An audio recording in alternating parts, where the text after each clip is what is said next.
பல்லுக்கு பல் என்கின்ற அடிப்படையில் இஸ்ரேலிய ஆக்கிரமிப்பை தொடர்ச்சியாக பொளந்து கட்டும் ஈரானிய ஏவுகணைகளும் இஸ்ரேலிய ஆக்கிரமிப்புக்குள்ளே அதிகரித்து வரக்கூடிய நிலத்திருடர்களின் உயிரிழப்புகளும் சிதைக்கப்பட்டு வரும் குடியிருப்பு கட்டிடங்களும் ஈரானுடன் யுத்த நிறுத்தத்தினை ஏற்படுத்துவதற்கு அடிமை அரபு நாடுகள் தனியாக ஈரானோடு பேச்சுவார்த்தைகளை மேற்கொள்வதற்கு முயற்சி செய்துள்ளார்களா?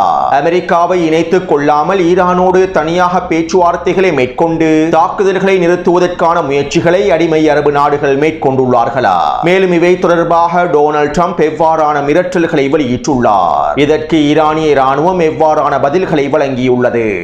ஹெர்முஸ் ஜலசந்தி பிரதேசத்தினை பாதுகாப்பதற்கு களமிறங்குமாறு நட்பு நாடுகளிடம் கெஞ்சும் டொனால்ட் ட்ரம்பும் ஈரானிய வெளியுறவுத்துறை அமைச்சர் அப்பாஸ் அரக்சி அவர்களுடைய தரமான பதிலடிகளும் உடைக்கப்படும் டொனால்ட் ட்ரம்பினுடைய மாயைகளும் பிரச்சாரங்களும் ஜோர்டானில் இருந்து இஸ்ரேலிய ஆக்கிரமிப்பு வைத்தியசாலைகளுக்கு கொண்டு செல்லப்படும் அமெரிக்காவின் முக்கிய தலைமை அதிகாரிகளும் தளபதிகளும் குவைட்டில் இருக்கக்கூடிய முக்கியமான தளங்களை தட்டி தூக்கி வரும் ஈரானிய ட்ரோன்களும் இஸ்ரேலிய ஆக்கிரமிப்பின் மிக முக்கியமான தலைமை ரப்பியை கொத்தாக தட்டி தூக்கியுள்ள ஈரானிய ஏவுகணைகளும் இவை தொடர்பாக மூடி மறைக்கப்படக்கூடிய உண்மைகளும் ஈரானிய ட்ரோன்களை சுட்டு வீழ்த்துவதற்காக இடைமறிப்பு ட்ரோன்களை மத்திய கிழக்கில் களமிறக்கும் உக்ரைனுக்கு எதிரான தாக்குதல்களை மேற்கொள்வதற்கு தயாராக இருக்கும் ஈரானிய தரப்பினரும்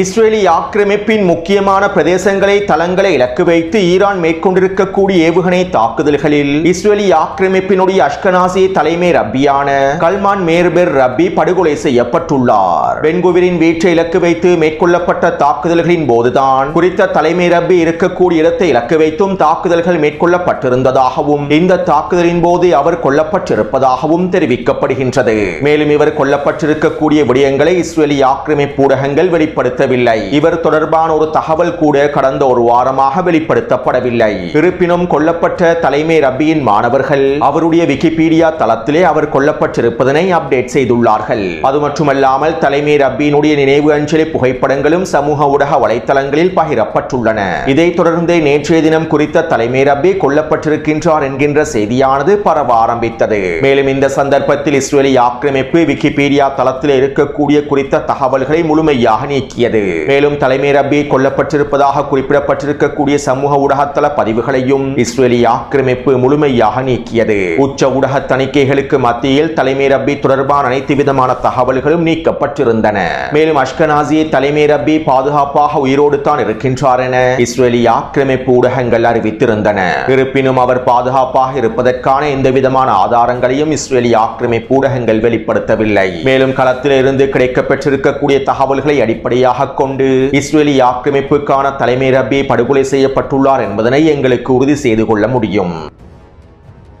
அதே போன்று இஸ்ரேலிய ஆக்கிரமிப்பின் வலதுசாரி அமைச்சரான பென்குவிர் தொடர்பான தகவல்களும் முழுமையாக மூடி மறைக்கப்பட்டு வருகின்றன. பென்குவிரின் வீட்டை இலக்கு வைத்து தாக்குதல்கள் மேற்கொள்ளப்பட்டதற்கு பின்பு பென்குவிர் கார் விபத்தில் படுகாயமடைந்துள்ளார், வைத்தியசாலையில் அனுமதிக்கப்பட்டுள்ளார் என்று இஸ்ரேலிய ஆக்கிரமிப்பு ஊடகங்கள் தெரிவித்திருந்தன.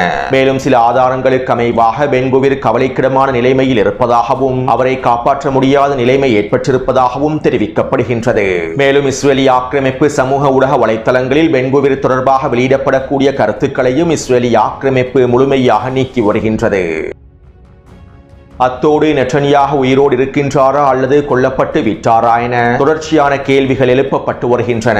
மேலும் 2 நாட்களுக்கு முன்பே நெட்டன்யாஹு தொடர்பான பதில்களை நான் காணொளிகளில் குறிப்பிட்டிருந்தேன். அவர் உயிரோடு இருப்பதற்கான ஆதாரங்களையும் குறிப்பிட்டிருந்தேன். மேலும் போரமைச்சரவை கூட்டத்திற்கு பின்பு நெட்டன்யாஹு வெளியிட்டிருக்கக்கூடிய காணொளிகள் AI மூலமாக வடிவமைக்கப்பட்டிருக்கக்கூடிய காணொளிகள் என்றும் கடந்த ஒரு வாரமாக நெட்டன்யாஹு தொடர்பாக வெளியாகி வரக்கூடிய காணொளிகள் அனைத்தும் AI மூலமாக வடிவமைக்கப்பட்ட காணொளிகள் தான் என்றும் சமூக ஊடக வலைத்தளங்களிலும் பிரச்சாரங்கள் மேற்கொள்ளப்பட்டு வருகின்றன. மேலும் இவை தொடர்பாக பலரும் கேள்விகளை எழுப்பியிருந்தீர்கள். உண்மையில் போரமைச்சரவை கூட்டத்திற்கு பின்பு நெட்டன்யாஹு வெளியிட்டிருந்த காணொளி AI மூலமாக தயாரிக்கப்பட்ட உருவாக்கப்பட்ட காணொளி என்பதற்கான ஆதாரங்கள் பலவீனமானவையாகும். மேலும் குறித்த காணொளியானது AI மூலமாக வடிவமைக்கப்பட்ட காணொளி என்பதற்கான உறுதிப்படுத்தப்பட்ட ஆதாரங்கள் எதுவுமே கிடைக்கப் பெறவில்லை. அதே நேரம் இது நெட்டன்யாஹுவின் AI காணொளி தான் என்று சமூக ஊடக வலைத்தளங்களில் பதிவிடப்படக்கூடிய புகைப்படங்களும் காணொளிகளும் தகவல்களும் நெட்டன்யாஹு வெளியிட்டிருக்கக்கூடிய காணொளியோடு தொடர்பு படுவதாக இல்லை. நெட்டன்யாஹு வெளியிட்ட காணொளியும் சமூக ஊடக வலைத்தளங்களில் பகிரப்படக்கூடிய AI காணொளியும் வெவ்வேறானதாகவே அமைந்துள்ளன.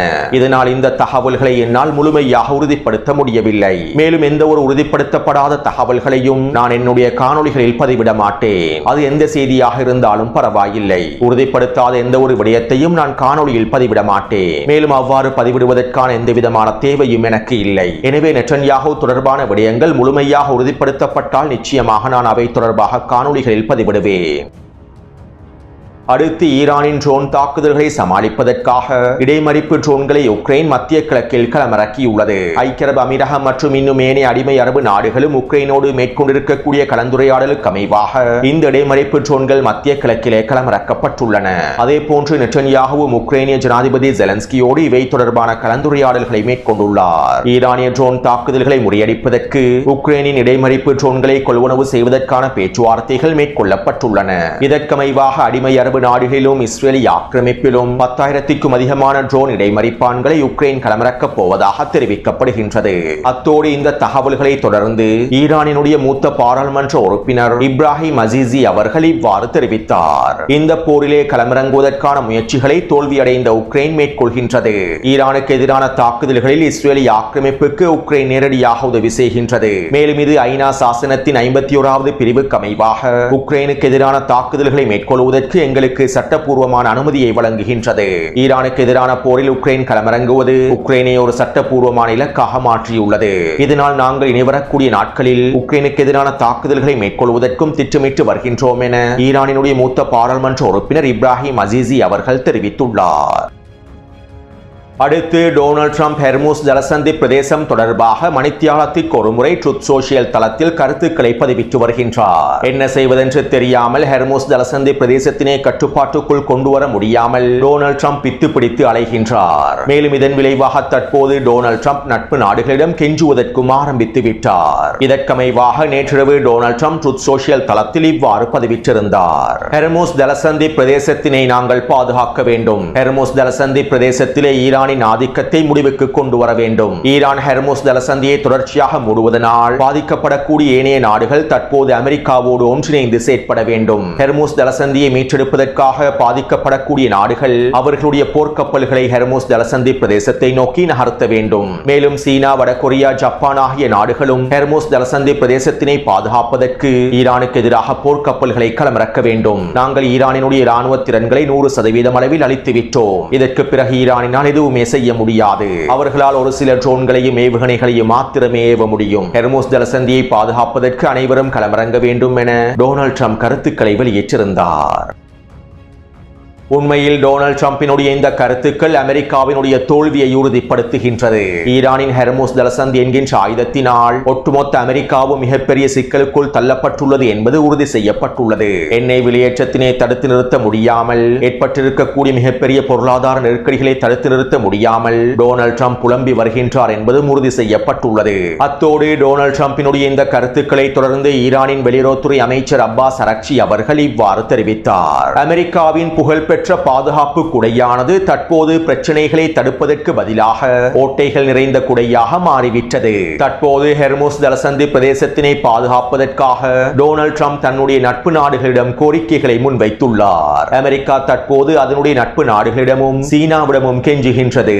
இது அமெரிக்க பாதுகாப்பு குடையினுடைய ஓட்டைகளை தெளிவாக புலப்படுத்துகின்றது. மேலும் நாங்கள் எங்களுடைய நிலைப்பாட்டில் உறுதியாகவே இருக்கின்றோம். மத்திய கிழக்கு பிராந்தியத்திலிருந்து ஒட்டுமொத்த அமெரிக்க தளங்களும் முழுமையாக வெளியேற்றப்பட வேண்டும். மத்திய கிழக்கில் இருந்து அமெரிக்கா முழுமையாக வெளியேற வேண்டும். இவ்வாறு மத்திய கிழக்கில் இருந்து அமெரிக்கா முழுமையாக வெளியேறினால் மாத்திரமே ஹெர்முஸ் ஜலசந்தி பிரதேசம் பாதுகாப்பாக இயங்கும் என ஈரானினுடைய வெளியுறவுத்துறை அமைச்சர் அப்பாஸ் அரக்சி அவர்கள் தெரிவித்துள்ளார்.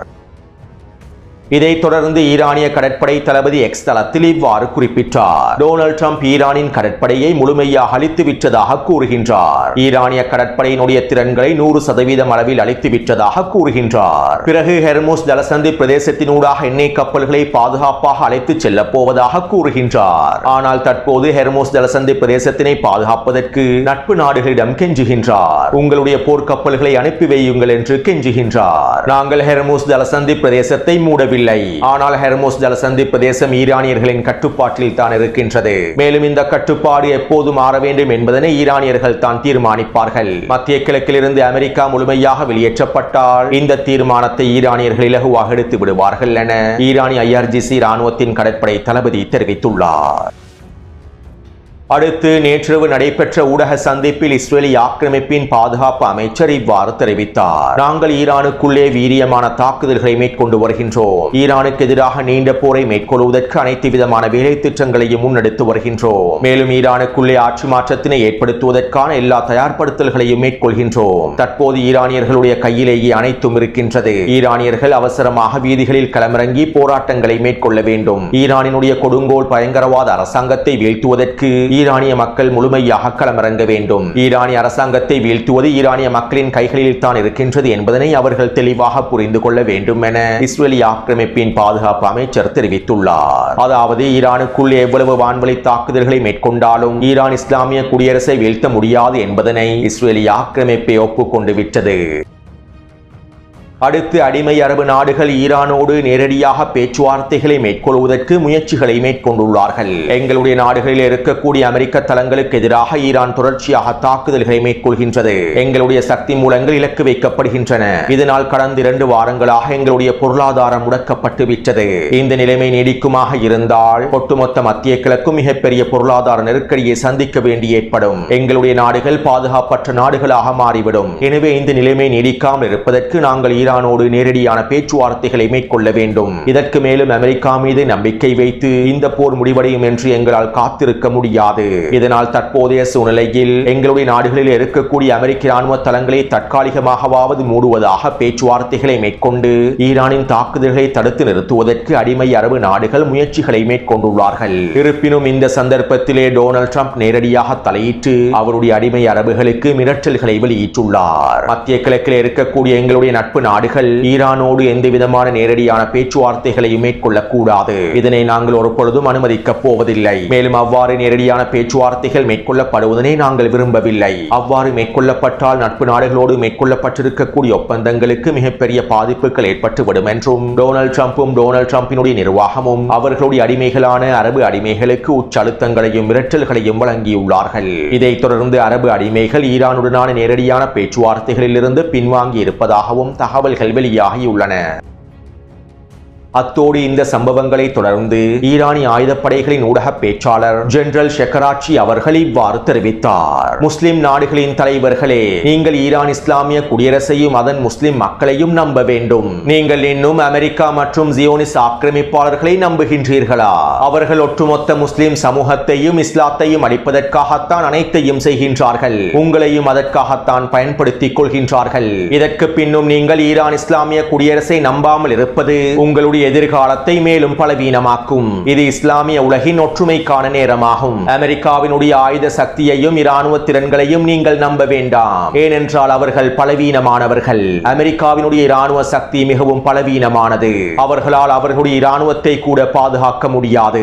ஆனால் நீங்கள் தான் அவர்கள் பலமானவர்கள் என்று நினைத்துக் கொண்டிருக்கின்றீர்கள், நம்பிக்கொண்டிருக்கின்றீர்கள். முஸ்லிம் நாட்டு தலைவர்களே, இந்த மாயையில் இருந்து நீங்கள் வெளியேறுங்கள். முஸ்லிம் நாடுகள் மற்றும் இந்த பிராந்தியத்தினுடைய பாதுகாப்பை அமெரிக்காவினால் ஒரு பொழுதும் உறுதி செய்யவே முடியாது. முஸ்லிம்களுடைய வளங்களை கொள்ளையடிக்கக்கூடிய அமெரிக்காவினால் உங்களுடைய பாதுகாப்பை உறுதி செய்ய முடியாது என்கின்ற உண்மையை இதற்கு பிறகாவது புரிந்து கொள்ளுங்கள். இன்று அவர்களுடைய மிகப்பெரிய போர்க்கப்பலாக கூறக்கூடிய ஆப்ரஹாம் லிங்கன் போர்க்கப்பலே எங்களுடைய தாக்குதல்களை தொடர்ந்து பின்வாங்கிவிட்டது. அவர்கள் பின்வாங்கி ஓடிவிட்டார்கள். மத்திய கிழக்கிலே இருக்கக்கூடிய அமெரிக்காவினுடைய அனைத்து நலன்களையும் இராணுவ கட்டளை தளங்களையும் முழுமையாக வெளியேற்றி விடுங்கள். உங்களுடைய நாடுகளில் இருக்கக்கூடிய அமெரிக்காவின் நலன்களை முழுமையாக வெளியேற்றி விடுங்கள். அப்போது தான் உண்மையான பாதுகாப்பு எது என்பதனை நீங்கள் உணர்ந்து கொள்வீர்கள்.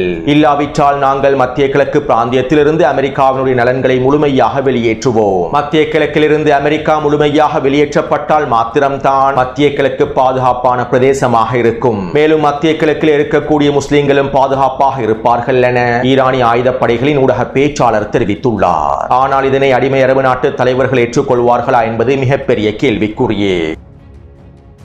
அடுத்து ஈரானின் வான் பாதுகாப்பு படைப்பிரிவுகள் கடந்த 48 மணித்தியாலங்களுக்குள் 4 அமெரிக்காவின் MQ-9 ட்ரோன்களையும் 3 இஸ்ரேலி ஆக்கிரமிப்பின் ஹெர்மஸ் ட்ரோன்களையும் சுட்டு வீழ்த்தியுள்ளது. மேலும் இரவு நேரங்களில் ஈரானிய வான் பாதுகாப்பு அமைப்புகள் முழுமையாக செயற்படுகின்றன. அமெரிக்காவினுடைய இஸ்ரேலி ஆக்கிரமிப்பினுடைய தாக்குதல்களில் 90% தாக்குதல்கள் இரவு நேரங்களில் முறியடிக்கப்படுகின்றன. மேலும் பகல் நேரங்களில் ஈரான் வான் பாதுகாப்பு அமைப்புகளை பயன்படுத்துவதில்லை. இதற்கான காரணத்தினை முன்னைய காணொளிகளில் தெளிவாக குறிப்பிட்டிருந்தேன். மேலும் பகல் நேரங்களிலேயே இஸ்ரேலி ஆக்கிரமிப்பும் அமெரிக்காவும் ஈரானுக்குள்ளே உச்ச தாக்குதல்களையும் மேற்கொள்கின்றார்கள். தற்போது ஈரானினுடைய மிக முக்கியமான ஆய்வு நிறுவனங்களான விண்வெளி ஆய்வு நிறுவனங்களை இலக்கு வைத்தும் மருத்துவ ஆய்வு நிறுவனங்களை இலக்கு வைத்தும் இஸ்ரேலி ஆக்கிரமிப்பும் அமெரிக்காவும் தாக்குதல்களை மேற்கொண்டு வருகின்றன. ஈரானின் வளர்ச்சியோடு சம்பந்தப்பட்டிருக்கக்கூடிய ஆய்வு நிறுவனங்களை அழிக்க வேண்டும் என்பதற்காகவே இவ்வாறு செய்கின்றார்கள்.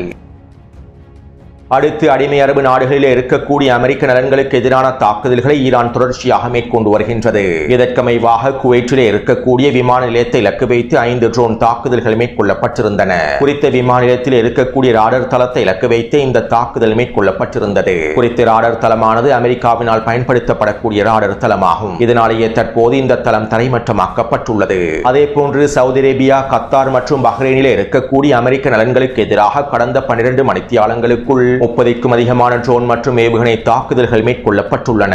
இவற்றில் பெரும்பாலானவற்றை சுட்டு வீழ்த்தி இருப்பதாக இந்த அடிமை அரபு நாடுகள் அறிவித்துள்ளார்கள். இருப்பினும் சவுதி அரேபியாவிலும் கத்தாரிலும் பஹ்ரைனிலும் 3 வெடிப்புகள் பதிவாக இருப்பதாக தெரிவிக்கப்படுகின்றது.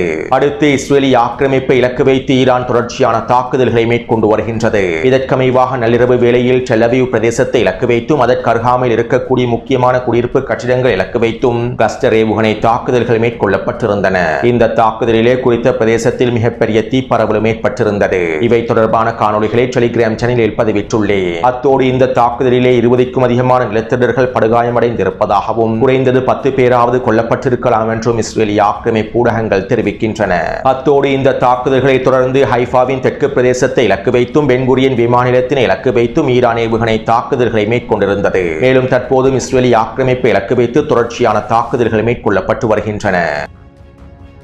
அடுத்து ஜோர்டானில் இருக்கக்கூடிய அமெரிக்க ராணுவ கட்டளை தளத்தை இலக்கு வைத்து தாக்குதல்கள் மேற்கொள்ளப்பட்டிருந்தன. இந்த தாக்குதல்களை தொடர்ந்து ஜோர்டானில் இருக்கக்கூடிய அமெரிக்காவின் மருத்துவ விமானம் இஸ்ரேலி ஆக்கிரமிப்பை நோக்கி அவசரமாக விரைந்துள்ளது. ஈரானிய தாக்குதலிலே ஜோர்டானிய அமெரிக்க கட்டளை தளத்தில் இருக்கக்கூடிய முக்கியமான அதிகாரிகள், தளபதிகள் கொல்லப்பட்டிருக்கலாம் என்றும் படுகாயமடைந்திருக்கலாம் என்றும் இதனாலேயே அமெரிக்காவின் மருத்துவ விமானம் அவசரமாக இஸ்ரேலி ஆக்கிரமிப்பை நோக்கி நகர்ந்திருப்பதாகவும் பல ஆய்வாளர்கள் கருத்துக்களை வெளியிட்டுள்ளார்கள். அடுத்து ஈராக்கிய எதிர்ப்பு குழுக்கள் தொடர்ச்சியான தாக்குதல்களை மேற்கொண்டு வருகின்றார்கள். இதற்கமைவாக பக்தாதின் விக்டோரியா தளத்தில் இருக்கக்கூடிய எரிபொருள் நிரப்பு நிலையத்தை இலக்கு வைத்தும் தாக்குதல்களை மேற்கொண்டுள்ளார்கள். மேலும் எர்பில் பிரதேசத்தில் இருக்கக்கூடிய எண்ணெய் சுத்திகரிப்பு நிலையம் ஒன்று இலக்கு வைத்தும் தாக்குதல்களை மேற்கொண்டுள்ளார்கள். எனவே இந்த காணொளி தொடர்பான கருத்துக்களை பதிவிடுங்கள். அடுத்த காணொலியை விரைவாக பதிவிடுகின்றேன். தொடர்ந்தும் என்னுடன் இணைந்திருங்கள்.